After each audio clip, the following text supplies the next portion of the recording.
Hey guys, welcome back to my government track channel. तो ONGC की तरफ से एक रिक्रूटमेंट आया है जिसके अंदर टोटल वैकेंसीज है 4182 और ये सब वैकेंसीज अप्रेंटिसशिप के लिए है। और इसमें कौन कौन से ब्रांचेस या कौन कौन से डिग्री वाले डिप्लोमा वाले अप्लाई कर सकते हैं, तो यहाँ पे जैसे कि आप स्क्रीन पे देख सकते हो, आईटीआई वाले अप्लाई कर सकते हैं, diploma in computer science, electrical, ENTC, mechanical.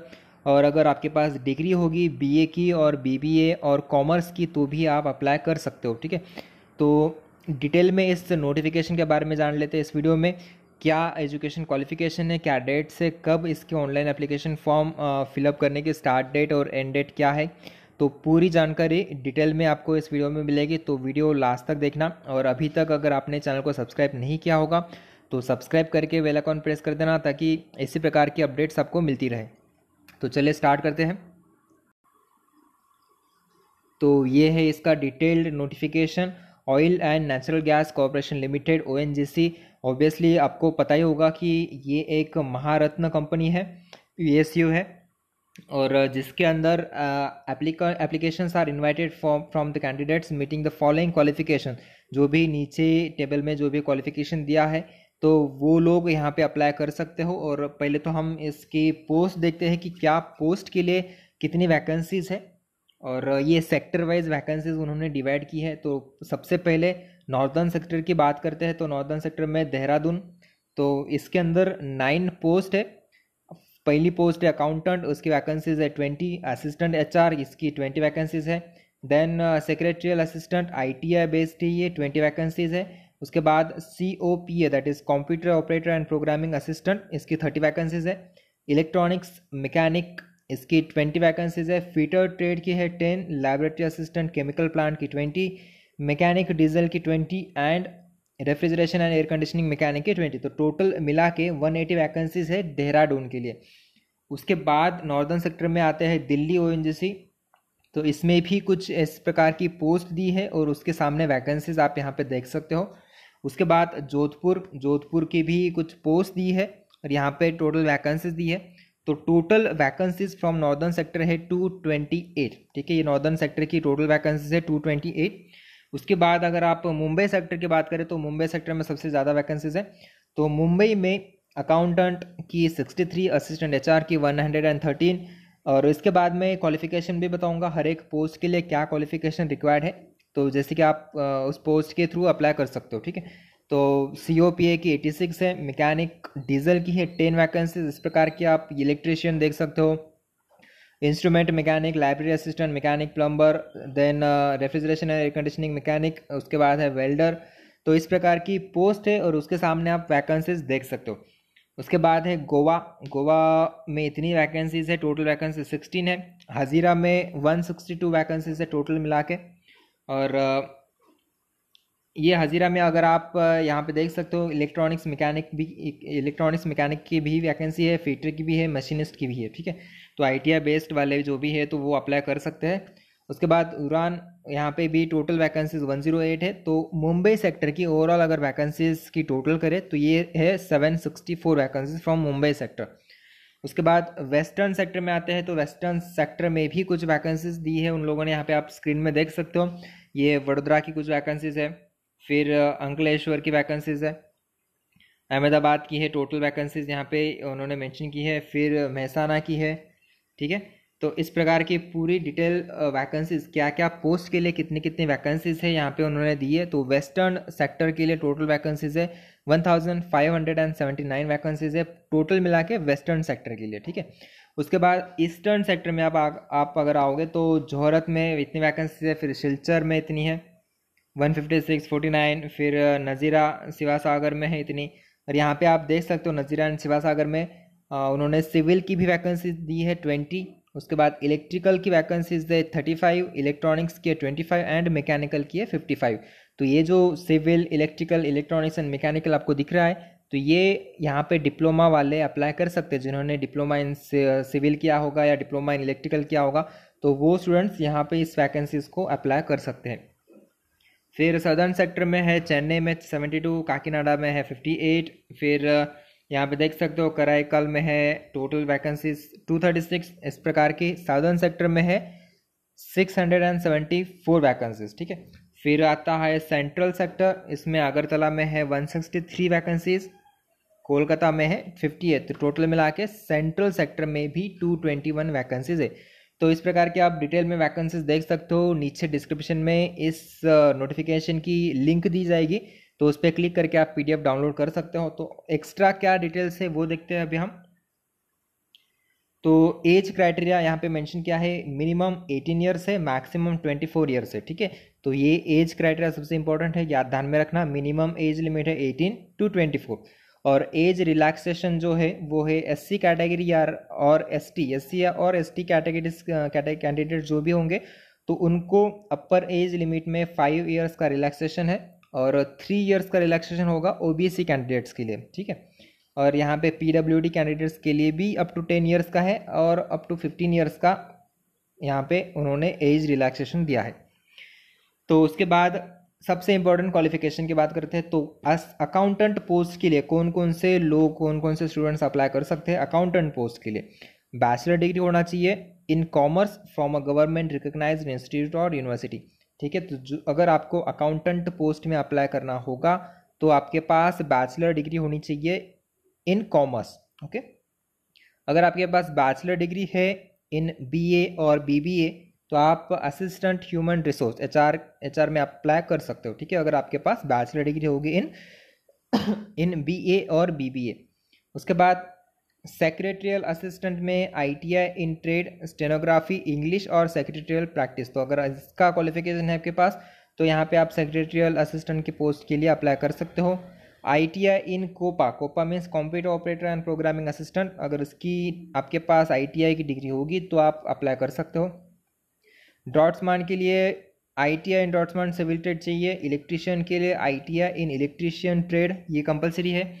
Electronics mechanic में अगर आपके पास ITI इलेक्ट्रॉनिक्स मैकेनिक की डिग्री हो, ITI की जो डिग्री होती है वो होगी तो आप यहाँ पे अप्लाई कर सकते हो।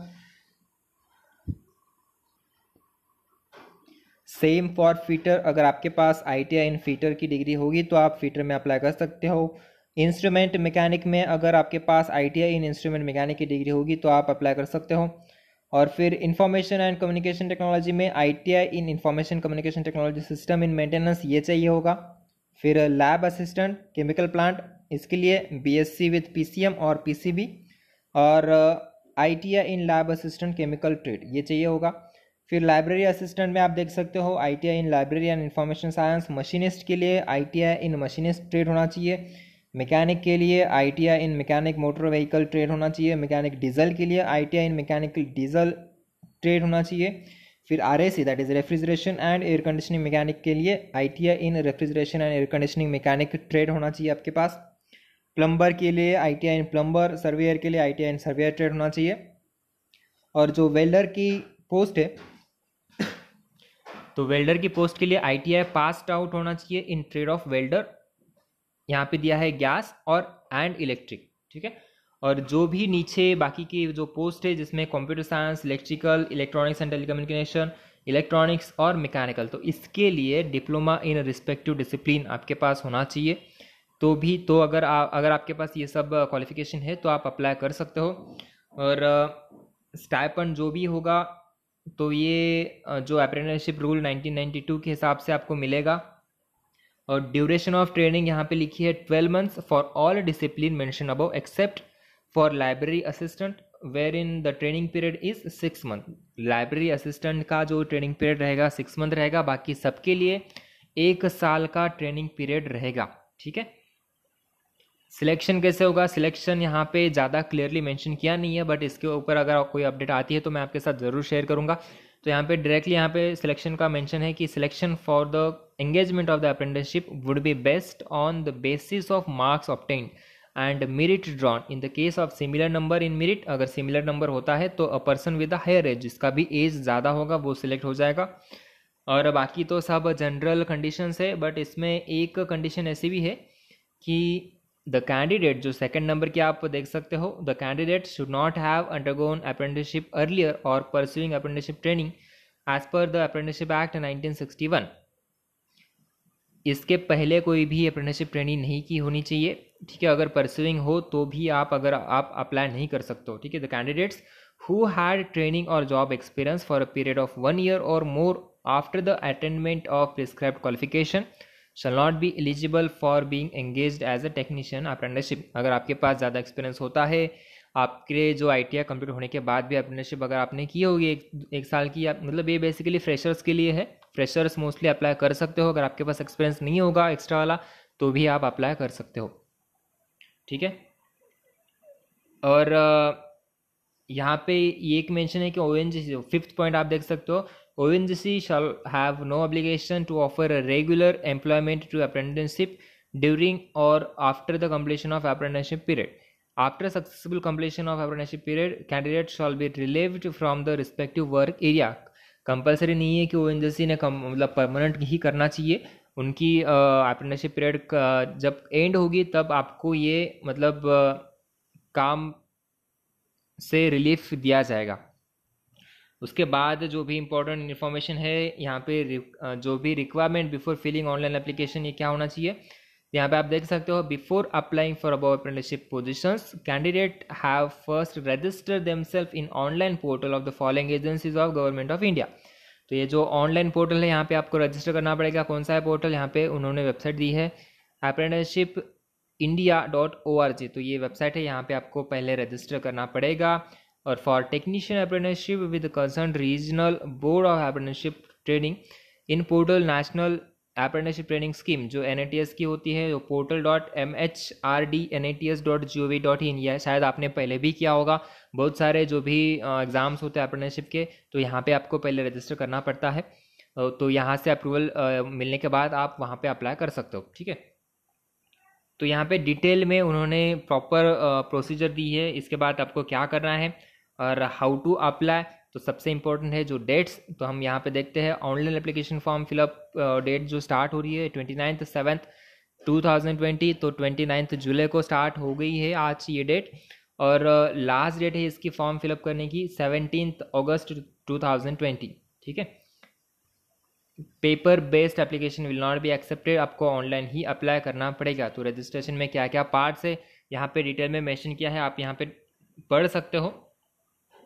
और ज्वाइनिंग एंड वेरिफिकेशन डॉक्यूमेंट्स के लिए भी उन्होंने डिटेल में एक नोट दिया है कि joining of candidates at the specific work centre shall be occur as soon as the pandemic of कोविड-19 सिचुएशन इंप्रूव।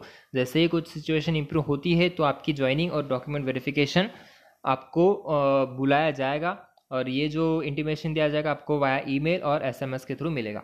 यहाँ पे डिटेल में इंपॉर्टेंट डेट्स देख सकते हो आप। Issue of advertisement and call for application 29 जुलाई, आज ही आया है ये नोटिफिकेशन। और ओपनिंग ऑफ ऑनलाइन एप्लीकेशन का फॉर्म ओपन हो रहा है आज 11 AM से स्टार्ट है एप्लीकेशन फॉर्म फिलअप करने का डेट, और लास्ट डेट होगा इसका 17 अगस्त शाम 6 बजे तक। ठीक है, डेट ऑफ रिजल्ट, यहाँ पे रिजल्ट और सिलेक्शन जो भी रिजल्ट लगेगा इसका भी डेट उन्होंने मेंशन किया है 24 अगस्त। फास्ट प्रोसेस होने वाली है, 24 अगस्त को यहाँ पे रिजल्ट डिक्लेयर हो जाएगा। Receive of confirmation from the candidates, ये 24 अगस्त टू 1 सितंबर, मतलब जो भी सिलेक्टेड कैंडिडेट्स है उनका रिस्पांस मांगा जाएगा 1 सितंबर तक, और फिर आपको ज्वाइनिंग लेटर या अपॉइंटमेंट लेटर मिल जाएगा। तो जो भी यहाँ पे मैंने जो एजुकेशन क्वालिफिकेशन मेंशन किया है तो उसको देखो अच्छे से, और आपके पास क्या क्वालिफिकेशन है और उस क्वालिफिकेशन के लिए कौन सी पोस्ट वैलिड है, तो ये देख के आप अप्लाई कर सकते हो। ठीक है, अप्लाई करने की भी प्रोसीजर यहाँ पे उन्होंने डिटेल में मेंशन की है। इस PDF को डाउनलोड करने के लिए डिस्क्रिप्शन में मैंने इसकी लिंक दी है, उस लिंक पे आप क्लिक करके डाउनलोड कर सकते हो। और अभी तक अगर आपने चैनल को सब्सक्राइब नहीं किया होगा तो सब्सक्राइब करके बेल आइकन प्रेस कर देना, ताकि इसी प्रकार की अपडेट्स आपको मिलती रहे, इसी प्रकार की जॉब नोटिफिकेशन आपको मिलती रहे। और अगर वीडियो अच्छी लगी तो लाइक ज़रूर करना, और कुछ डाउट्स होगा आपके मन में तो आप नीचे कमेंट बॉक्स में कमेंट करके भी पूछ सकते हो। Thank you so much for watching this video. Thank you.